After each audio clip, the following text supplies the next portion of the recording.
പാണ്ഡവരിൽ നിന്നും ചതിച്ചു നേടിയ എല്ലാ സ്വത്തുക്കളും തിരികെ നൽകി.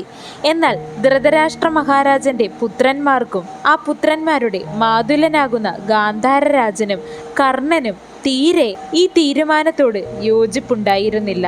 അതേ കാരണത്താൽ തന്നെ വീണ്ടും ചൂതാട്ടം നടത്തുക എന്ന പ്രസ്താവന ദുര്യോധനൻ മുന്നോട്ട് വെച്ചു. എന്നാൽ അമിത പുത്രവാത്സല്യത്തിൽ ആണ്ടുപോയ ധൃതരാഷ്ട്ര മഹാരാജൻ യുധിഷ്ഠിരനെയും മറ്റ് പാണ്ഡവന്മാരെയും തിരികെ വിളിക്കുന്നു. വീണ്ടും ഒരു ചൂതാട്ടം നടത്തുവാനായി. അതേ പ്രകാരം ധൃതരാഷ്ട്ര മഹാരാജൻ പ്രതിഗാമിയെ വിളിച്ച് വേഗത്തിൽ അയച്ചു. അദ്ദേഹം മടങ്ങിപ്പോയ ധർമ്മപുത്രനെ കണ്ട് ധൃതരാഷ്ട്ര മഹാരാജൻ പറഞ്ഞയച്ച വർത്തമാനം പറഞ്ഞു. സഭയിൽ വിരിപ്പ് വെച്ചു ചൂത് നട്ട് കളിക്കുവാൻ തയ്യാറായിരിക്കുകയാണ്. യുധിഷ്ഠിര, കളിക്കുവാൻ വരൂ. അച്ഛന് തുല്യനായ ധൃതരാഷ്ട്ര മഹാരാജൻ യുധിഷ്ഠിരനെ അറിയിക്കുവാൻ കൽപ്പിച്ചിരിക്കുന്നു എന്നറിയിക്കുന്നു. അതിന് മറുപടിയായി ധർമ്മജൻ ഇപ്രകാരം പറഞ്ഞു: വിധിയുടെ കൽപ്പിതം പോലെ എല്ലാം സംഭവിക്കുന്നു. എല്ലാ ജീവജാലങ്ങൾക്കും വിധി നിശ്ചയിക്കപ്പെട്ടിരിക്കുന്നു. ശുഭാശുഭങ്ങൾ അനുഭവിക്കുന്നു. അതിൽ നിന്ന് ഒഴിഞ്ഞു മാറുവാൻ ആർക്കും കഴിയുകയില്ല. വൃദ്ധനായ ധൃതരാഷ്ട്ര മഹാരാജൻ നമ്മെ ചൂതിന് വിളിച്ചിരിക്കുന്നു. അദ്ദേഹത്തിൻ്റെ ഈ കൽപ്പന നാശമുണ്ടാക്കുമെന്നുള്ളത് തീർച്ചയാണ്. എന്നാൽ എനിക്ക് അതിനെ ഒഴിവാക്കുവാനും നിവർത്തിയില്ല. കളിച്ചാലും ഇല്ലെങ്കിലും വിധിച്ചത് സംഭവിക്കാതെ ഇരിക്കില്ല. സ്വർണമായി ഒരു മാൻ ജനിക്കുന്നില്ല. എന്നാൽ ശ്രീരാമൻ അതിനെ ഭ്രമിച്ചു. ഒരു കാര്യം തീർച്ചയാണ്, പരാജയത്തിനുള്ള കാലം അതാഗതമായാൽ മനുഷ്യൻ്റെ ബുദ്ധി മാറിപ്പോകും. ഇപ്രകാരം പറഞ്ഞ അനുജന്മാരോടുകൂടി യുധിഷ്ഠിരൻ ഹസ്തിനാപുരിയിലേക്ക് മടങ്ങി. ശകുനി പണിത് വെച്ച ചതി കണ്ടിട്ടും അവനുമായി കളിച്ചാൽ ജയം കിട്ടില്ലെന്ന് ഉറപ്പായിട്ടും യുധിഷ്ഠിരൻ ചൂതിൽ ഇരുന്നു. ആ ഭാരതശ്രേഷ്ഠനെ കണ്ടതോടുകൂടി സുഹൃത്തുക്കളുടെ ഹൃദയം നുറുങ്ങി. അവർ വേണ്ട വിധം ചേർന്നിരുന്ന് വീണ്ടും ചൂതു തുടങ്ങി. സർവ ലോകക്ഷയത്തിനായി ദൈവനിയോഗത്താൽ അവർ ചൂതാട്ടം ആരംഭിച്ചു. അപ്പോൾ ശകുനി ഇപ്രകാരം പറഞ്ഞു: ഈ വൃദ്ധനായ രാജാവ് നിങ്ങൾക്ക് സകല സമ്പത്തും വിട്ടുതന്നു. അത് നന്നായി. ഇനി മറ്റൊരു വിലപിടിച്ച കരാറിലാകട്ടെ കളി തുടങ്ങുന്നത്. ഞങ്ങളെ തോൽപ്പിച്ചാൽ 12 കാലം മാൻതോലുടുത്ത് കാട്ടിൽ താമസിക്കാം. 13ാമത്തെ വർഷം അജ്ഞാതവാസം, അജ്ഞാതരായി ജനമധ്യത്തിൽ താമസിക്കാം. ഞങ്ങളെ കണ്ടെത്തിയാൽ വീണ്ടും 12 കാലം വനവാസം. ഞങ്ങളോട് നിങ്ങൾ തോറ്റാൽ 12 കൊല്ലം നിങ്ങളും വനവാസം ചെയ്യുക. കൃഷ്ണയോട് കൂടി കാട്ടിൽ താമസിക്കണം. ഈ 12 വർഷക്കാലം കഴിഞ്ഞാൽ ആൾക്കൂട്ടത്തിനിടയിൽ 13ാമത്തെ കൊല്ലം ആരും അറിയാതെ പാർക്കണം. 13ാമത്തെ വർഷം കഴിഞ്ഞാൽ സ്വന്തം രാജ്യത്ത് വന്ന് നിങ്ങൾക്ക് സസുഖം വാഴാവുന്നതും ആകുന്നു. ഈ നിശ്ചയത്തോടു കൂടിയാണ് നമ്മൾ, ഹേ യുധിഷ്ഠിര, ചൂതാട്ടം തുടങ്ങുന്നത്. വന്ന് കളി തുടങ്ങുക. ഈ പ്രസ്താവന കേട്ടതോടുകൂടി സഭാവാസികൾ ഞെട്ടിപ്പോയി. സദസ്യർ ഏവരും ഒരേ സ്വരത്തിൽ പറഞ്ഞു: ദുര്യോധനന്റെ സ്നേഹിതന്മാർ അവന് വരാൻ പോകുന്ന ആപത്തിനെ മനസ്സിലാക്കി കൊടുക്കാതിരിക്കുന്നത് കഷ്ടം തന്നെ. അവന് വിവരമില്ലെങ്കിലും അല്ലയോ ധൃതരാഷ്ട്ര മഹാരാജാവേ, ആപത്ത് അങ്ങ് മനസ്സിലാക്കി കൊടുത്താലും അവന് അത് നിങ്ങളുടെ കടമയാകുന്നു എന്ന് പറഞ്ഞുകൊണ്ട് മുറവിളി കൂട്ടുന്നു.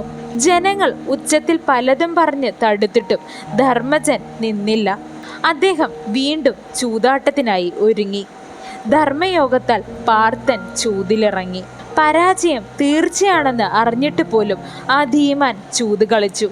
കുരുക്കളുടെ നാശം അടുത്തിരിക്കുമെന്ന് അറിഞ്ഞുകൊണ്ട് യുധിഷ്ഠിരൻ പറഞ്ഞു: എന്നെപ്പോലെയുള്ള സ്വധർമ്മികളായ രാജാക്കന്മാർ ചൂതിന് വിളിച്ചാൽ വന്നെത്തും.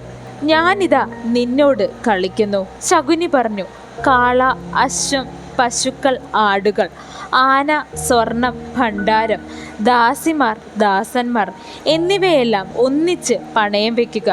പിന്നെ തോൽക്കുന്നവർ ഞങ്ങളാണെങ്കിലും നിങ്ങളാണെങ്കിലും 12 കാലം കാട്ടിൽ വസിക്കുക. 13ാമത്തെ ആണ്ടിൽ ജനമധ്യത്തിൽ ആരുമറിയാതെ വസിക്കുക. ഈ നിശ്ചയത്തോടുകൂടി ഇനി കളിക്കാം. ചൂതിൽ ഒറ്റ ഏറുകൊണ്ട് വനവാസം തീരുമാനിക്കപ്പെടുന്ന വിധം കളിക്കാം. യുധിഷ്ഠിരൻ കരാറ് സമ്മതിച്ചു. ശകുനി ചൂത് കയ്യിലെടുത്ത് കളിച്ചു. ഞാൻ ജയിച്ചു എന്ന് പറഞ്ഞുകൊണ്ട് ശകുനി യുധിഷ്ഠിരനോട് പറഞ്ഞുകൊണ്ടേയിരുന്നു. ചൂതിൽ തോറ്റ പാണ്ഡവന്മാർ കാട്ടിൽ പോകുവാൻ രാജകീയ വസ്ത്രങ്ങളെല്ലാം തന്നെ മാറി മാനിന്റെ തോല് ധരിച്ചു. ദീക്ഷ കൈക്കൊണ്ട് നിന്നു. രാജ്യവും നഷ്ടപ്പെട്ട് തോലുടുത്ത് കാട്ടിലേക്ക് പോകുവാൻ നിന്ന പാണ്ഡവന്മാരെ കണ്ട് ദുശാസനൻ ഇപ്രകാരം പറഞ്ഞു. മഹാനായ ദുര്യോധനൻ എതിരില്ലാത്ത ചക്രവർത്തിയായി. പാണ്ഡവന്മാർ തോറ്റ് ഇതാ വലിയ ആപത്തിലായിരിക്കുന്നു. ഗുണവും യോഗ്യതയും ഉത്കണ്ഠയും നമുക്ക് ശത്രുക്കളെക്കാൾ വർദ്ധിച്ചു. കുറെ കാലത്തേക്ക് പാണ്ഡവന്മാർ അന്തമറ്റ നരകത്തിലായിരിക്കും. സുഖവും രാജ്യങ്ങളും നഷ്ടപ്പെട്ട് അവർ എന്നേക്കുമായി നശിച്ചു. സർവ്വതും നശിച്ച് പാവങ്ങൾ പാണ്ഡവർ കാടേറുന്നു. ഇതാ നോക്കൂ.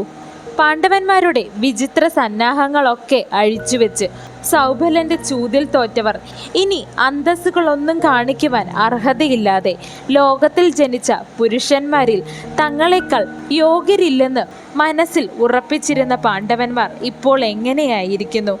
ഇപ്പോൾ ഒന്നുമല്ലാതായിരിക്കുന്നു. യജ്ഞസേനൻ മഹാവിഡ്ഢിത്തമാണ് കാണിച്ചിരിക്കുന്നത്. അവൻ സുഹൃതം ചെയ്തിട്ടേയില്ല എന്നുള്ള വാക്കുകളെല്ലാം പറഞ്ഞ് ധൃതരാഷ്ട്ര സന്താനങ്ങളും കർണനും പാണ്ഡവരെ പരിഹസിക്കുന്നു. ഇപ്രകാരം ക്രൂരനായ ആ ധൃതരാഷ്ട്രപുത്രന്മാർ പാണ്ഡവരെ ക്രൂരമായ വാക്കുകൾ കൊണ്ട് മുറിവേൽപ്പിച്ചു. അത്യമർഷത്തോടെ ഭീമൻ കുറുക്കന്റെ മുൻപിൽ സിംഹം എന്ന പോലെ ഉഗ്രമായി ഗർജിച്ചു. ഭീമസേനൻ പറഞ്ഞു, ക്രൂരമായ പാപികളോടുകൂടി നീ അസഭ്യം പുലമ്പുന്നു. ശകുനിയുടെ ചതിയുടെ നേട്ടം അതുകൊണ്ട് മാത്രമാണ് ഈ രാജാക്കന്മാരുടെ മുൻപിൽ നീ യോഗ്യനായി നിൽക്കുന്നത്. ദുര്യോധന, വാത്സല്യം കൊണ്ട് ഞങ്ങളുടെ മർമ്മത്തിൽ കുത്തുന്ന നിന്റെ മർമ്മം ഞാൻ യുദ്ധത്തിൽ പിളർക്കും. തോലുടുത്തുകൊണ്ട് നിന്ന് ഇപ്രകാരം ഗർജിക്കുന്ന ഭീമന്റെ മുൻപിൽ ദുശാസനൻ പരിഹാസഭാവത്തിൽ ഗോഷ്ഠികൾ കാണിച്ചു. നൃത്തം വെച്ചു. പരിഹസിച്ചുകൊണ്ട് തുള്ളിച്ചാടി. അവരുടെ മുൻപിൽ ഗോഷ്ഠി കാണിച്ച് ലജ്ജയില്ലാതെ ദുശാസനൻ പരിഹസിച്ചു. ഇത് കണ്ട് ഭീമൻ ഗർജിച്ചു. ഭീമൻ വീണ്ടും ഇപ്രകാരം പറഞ്ഞു, എടോ നൃശംസ, ദുശാസന, നീ പരൂഷം പറഞ്ഞുകൊള്ളുക. ചതിച്ചു നേടിയ ഒന്നും തന്നെ അനുഭവിക്കാൻ യോഗ്യമല്ലാതാകും. പോരിൽ നിന്റെ മാറിടം കുത്തിപ്പിളർന്ന് രക്തം ഞാൻ സേവിക്കും. ഈ വൃഹോദരന് പുണ്യലോകം ലഭിക്കുവാൻ ഇത് മതി. എല്ലാ ധനുർധരന്മാരായ വീരന്മാരും കാൺകെ തന്നെ സഹോദരന്മാരോടുകൂടി ഇത്തരത്തിൽ അപമാനിച്ച് അവനെ നോക്കി കോപം കടിച്ചിറക്കി ഭീമൻ കൗരവസഭ വിട്ട് പുറത്തേക്ക് വന്നു. ഇപ്രകാരം വീണ്ടും ഒരു ഘോര ശപഥം ചെയ്തു. ദുര്യോധനനെ ഞാൻ കൊല്ലും. കർണനെ അർജുനൻ കൊല്ലും. ചൂതിൽ കള്ളനായ ശകുനിയെ സഹദേവൻ കൊല്ലും. ഇതും കൂടി ഈ മഹാസദസ്സിൽ ഞാൻ പറയുന്നു. നിങ്ങളെല്ലാവരും കേട്ടുകൊള്ളുവിൻ. മഹായുദ്ധം അടുത്തു കഴിഞ്ഞു. എൻ്റെ വാക്കുകൾ സത്യമായി തീരുവാൻ പോകുന്നു. മഹാപാപികളായ ദുര്യോധനനെ ഞാൻ ഗദ കൊണ്ട് അടിച്ചു വീഴ്ത്തി അവൻ്റെ തല നിലത്തിട്ട് ചവിട്ടും. വാക്കിൽ ശൗര്യമുള്ള ദുശാസനന്റെ രക്തം ഞാൻ മൃഗരാജനെ പോലെ കുടിക്കും. ഇതിനു മറുപടിയായി അർജുനൻ ഇപ്രകാരം പറഞ്ഞു, ജ്യേഷ്ഠ, ഈ വാക്കുകൾ കൊണ്ട് നമ്മുടെ നിശ്ചയം സജ്ജനങ്ങളെ അറിയിക്കുക. 14-ാം ആണ്ട് പിറക്കട്ടെ. വരാൻ പോകുന്നത് അന്ന് ശരിയായി കണ്ടുകൊള്ളും. അർജുനവാക്യത്തിന് മറുപടിയായി ഭീമസേനൻ ഇപ്രകാരം പറഞ്ഞു, ഒരു കാര്യം തീർച്ചയാണ്. ദുര്യോധനന്റെയും കർണന്റെയും ദുശാസനന്റെയും ശകുനിയുടെയും രക്തം ഈ ഭൂമി കുടിക്കുക തന്നെ ചെയ്യും. ഭീമവാക്യത്തിന് മറുപടിയായി അർജുനൻ ഇപ്രകാരം അരുളി, അസൂയയോടെ കണ്ടവരെ അധിക്ഷേപ വാക്കുകൾ പറയുന്ന കർണനെ ഭവാന്റെ വാക്ക് പ്രകാരം ഞാൻ പോരിൽ സംഹരിക്കുക തന്നെ ചെയ്യും. ഇതാ അർജുനൻ ശപഥം ചെയ്യുന്നു. കർണനെയും കൂട്ടുകാരെയും ഈ ഞാൻ പോരിൽ അമ്പെയ്തു തന്നെ കൊല്ലും. ബുദ്ധിമോശത്താൽ അവനെ സഹായിക്കുന്ന രാജാക്കന്മാരെ എല്ലാം ഞാൻ ശരങ്ങളാൽ സംഹരിച്ചുകൊണ്ട് കാലപുരിയിലേക്ക് അയക്കുന്നതാകും.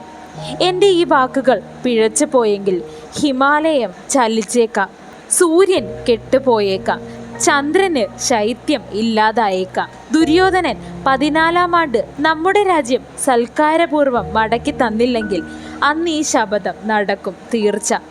ഇപ്രകാരം അർജുനൻ പറഞ്ഞു കഴിഞ്ഞപ്പോൾ ശ്രീമാനായ സഹദേവൻ കൈപൊക്കിക്കൊണ്ട് ക്രൂരനായ സർപ്പത്തെ പോലെ നെടുവീർപ്പിട്ടുകൊണ്ട് ശകുനിയോടായി ഇപ്രകാരം പറഞ്ഞു: എടോ മൂഢാ, ഗാന്ധാര രാജ, യശസ് നശിപ്പിച്ചവനെ, തോറ്റെന്ന് നീ വിശ്വസിക്കുന്നെങ്കിൽ തോറ്റിട്ടില്ല. നീ കാണുക, യുദ്ധത്തിലെ ബാണങ്ങളാണ് ജയമെന്ന് നീ മനസ്സിലാക്കും. ഭീമജ്യേഷ്ഠനും അർജുനൻ ജ്യേഷ്ഠനും പറഞ്ഞത് പ്രകാരം നാം നിന്നെ വധിക്കുന്നതാകും. സഹദേവൻ പറഞ്ഞത് കേട്ട് നകുലൻ ഇപ്രകാരം പറഞ്ഞു: ഈ യജ്ഞസേനപുത്രിയെ ദുര്യോധനന്റെ പ്രിയത്തിനു വേണ്ടി ക്രൂരമായ വാക്കുകൾ കേൾപ്പിച്ചവരെയൊക്കെ യമലോകത്തേക്ക് നാമും അയക്കുന്നതാകും. ധർമ്മരാജന്റെ കൽപ്പന കൊണ്ട് പാഞ്ചാലിയോട് ചെയ്ത അനീതിക്ക് ഞാൻ ഈ ഭൂമിയിൽ ഏവരോടും പകവീട്ടുന്നതാകും. ദീർഘമായ ബാഹുകൾ നീട്ടി ആ പുരുഷ വ്യാഘ്രന്മാർ എല്ലാവരും ഇപ്രകാരം പ്രതിജ്ഞ ചെയ്തു. ആ മഹായുദ്ധത്തിലേക്കുള്ള പാണ്ഡവരുടെ പ്രഥമമായ പ്രതിജ്ഞ അവിടെ നടന്നു.